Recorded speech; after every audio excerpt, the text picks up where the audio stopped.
What games were so bad they crashed the entire video game market? What games turned decade-long development cycles into underwhelming stinkers?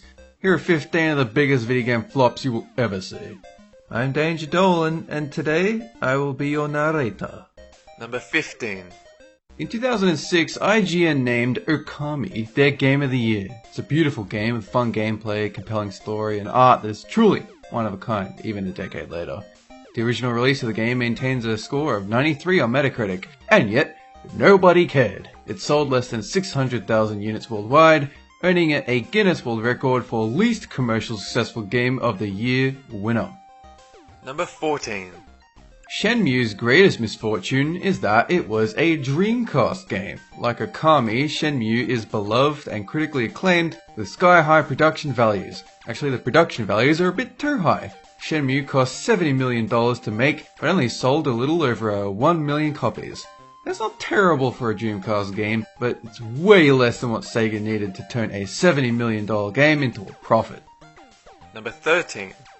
Psychonauts might finally be coming around. Although the game sold only 100,000 units during its initial release, it has earned more via a digital re-release on PC than it ever did as a console game.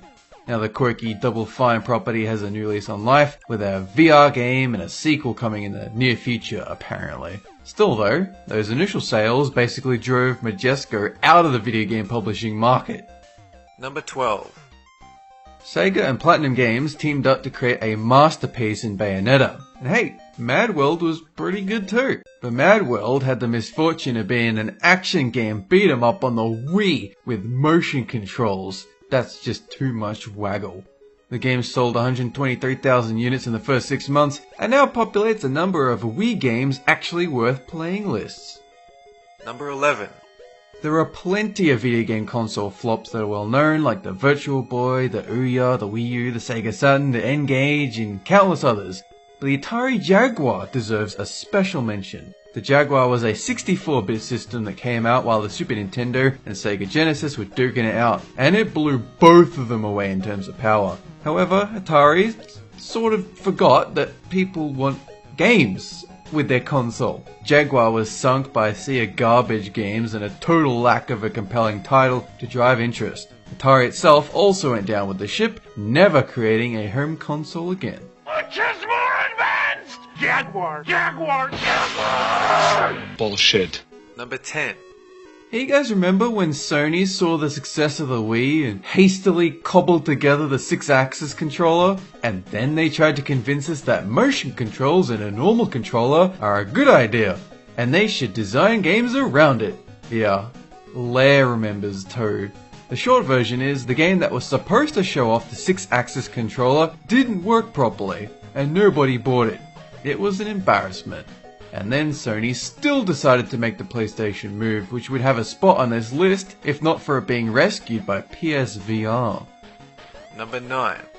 Angel of Darkness is basically why Tomb Raider stopped being a AAA franchise for a while there. It actually sold reasonably well, moving a respectable 2.5 million copies. The game itself is awful, full of bugs, clunky ass action. Took years for Tomb Raider to rebuild its reputation after this critical flop. Number 8.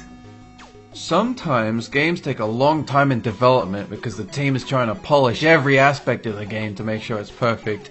Other times, you have Duke Nukem Forever, the signature example of development hell. Gearbox basically just got the game to a completed state so it could die a natural death in the wild after a 15-year development cycle. R.I.P. You're an inspiration for birth control. Number 7. Sonic the Hedgehog hasn't exactly been putting out smash hits over the last 2 decades, but the Sonic Boom franchise managed to dig the franchise in just a little deeper, creating a game that bottomed out of both sales charts and critics rankings. These 2 games were exclusive to the Nintendo Wii and 3DS, combined for sales of about 620,000 copies, the worst selling Sonic games ever. Not cool, Sonic. You locked us in. Number 6. Realistically, Ubisoft was basically asking for trouble when they named their game after a Friedrich Nietzsche book on the philosophy of individual morality. The game itself was great, interesting mechanics, good storyline, good characters, but the sales were never there for it, which is why Ubisoft keeps teasing a sequel and then not doing it. Number 5. Brutal Legend is what happens when an indie darling like Double Fine tries to join forces with a major publisher to put out a game with a bunch of celebrities. It was originally set to be published by Activision, but a complex merger situation led to it being dropped and later picked up by EA. Brutal Legend is a heavy metal themed game with a mix of action and real-time strategy elements starring a beefy Jack Black. You've likely heard of it since it got advertising space literally everywhere. It's not a bad game, but it only moved 215,000 units during its initial release period, which is pretty terrible. So, you wanna help me fight demons and stuff? Nah. Number 4. You all know the story, it's just too obvious it has to be here. But come on, Atari literally dumped